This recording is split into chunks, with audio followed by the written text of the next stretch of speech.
Hi friends, இங்கே பாருங்கள். இறால் தெரியுமா? இது பேர் தான் இறால்.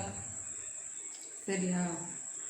இதை அடிக்கடி கிரேவி பண்ணிக்கிட்டே இருக்குமா. நண்டு கிரேவி, கனவா கிரேவி, இறால் கிரேவி இப்படியே பண்ணிக்கிட்டே இருக்கும்.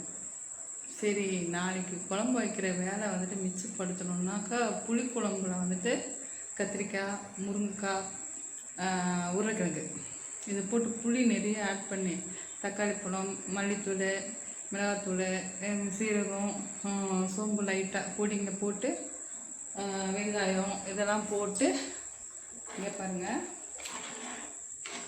ஒரு குழம்பு ரெடி பண்ணி வச்சுருக்கேன். கத்திரிக்காயெல்லாம் இந்த மாதிரி தான் நாங்கள் இந்த புளி குழம்புக்கு இப்படி தான் நறுக்கி போடுவோம், சீப்பாக. இதை என்ன பண்ணலான்னா இந்த புளி குழம்புல கொஞ்சமாக இறால் எடுத்து இங்கே பாருங்கள் அப்படி எடுத்து அப்படி தூவி விடலாம். ஒரு 2 நாளைக்கு இந்த குழம்பு அப்படியே கெடாது. பழைய சாதத்துலேயும் சரி, சுடு சாதத்துலேயும் சரி, ஒரு அப்பளம் வறுத்து முருங்கீரை வதக்கி அப்படி சாப்பிட்டோன்னா அவ்வளோ சூப்பராக இருக்கும். அவ்வளோதான். இதை வறுத்துக்கலாம், வறுத்து சாப்பிட்டுக்கலாம். மீன் மாதிரி ஃப்ரை பண்ணி அப்படியே சாப்பிட்டுக்கலாம். இந்த மாதிரி உங்களுக்கெல்லாம் பிடிக்குமா? பிடிச்சா கமெண்டில் சொல்லுங்கள். ஒரு கமெண்ட். அடுத்து புளி குழம்பு வச்சாச்சு.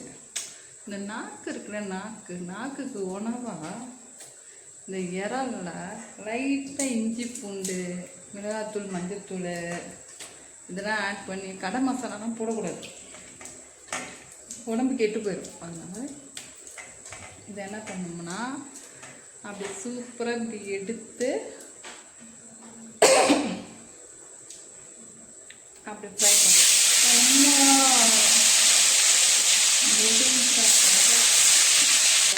குழம்பு கொதிக்குது. இறால், முருங்கைக்காய் இதெல்லாம் சேர்ந்து போட்டு கொதிக்குது வரணும். அப்படி சூப்பராக சாப்பிடணும். சும்மா வெஜிடேரியன் காய்கறி சாப்பிட்டா ஹெல்த்தி ஃபுட்டு அதெல்லாம் நல்லா இருக்காது. நான்வெஜ் சாப்பிட்டா தான் ஹெல்த்தியாக இருக்கும் உடம்பு. அதுவும் கடலில் இருக்கிறது நண்டு, இறால், மீன் எல்லாம் ஒரு புடி சூப்பராக இருக்கும். நல்லா வறுத்ததுக்கப்புறம் சாப்பிட்றப்போ ஒரு வீடியோ எடுக்கிறேன் பாருங்க. குழம்பு நல்லா கொதிச்சிருச்சு. குடிச்சு பார்க்கலாமா? அள்ளி இப்படி எடுத்து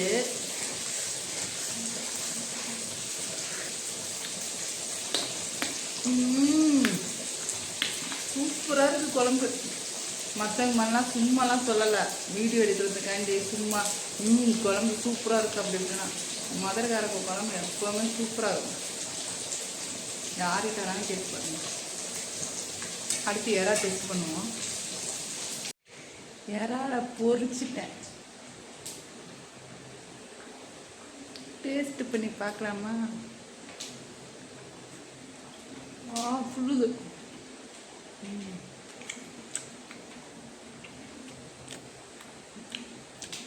சூப்பராக இருக்குது.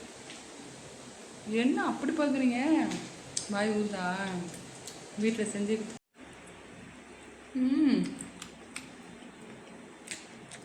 கடையில் போய் இறா வாங்கி பாருங்க. இது எப்படியும் 500 600 சொல்லுவாங்க. அது நம்ம வீட்டில் சமைச்சு சாப்பிடலாம். கடையில் போய் இவ்வளோண்டி போய் வாங்கி யாருக்கும் பத்தாது. அதுக்கு நம்ம வீட்டில் செஞ்சு சாப்பிட்டோம்னா எல்லாருக்கும் பத்தும். அவ்வளோதான். இன்னைக்கு போய் வீட்டுக்கார போயிட்டு என்னங்க அப்படின்னு கூப்பிடுவேன். வரண்டின்னு வருவார். சாப்பாடு வச்சிட்டேன்.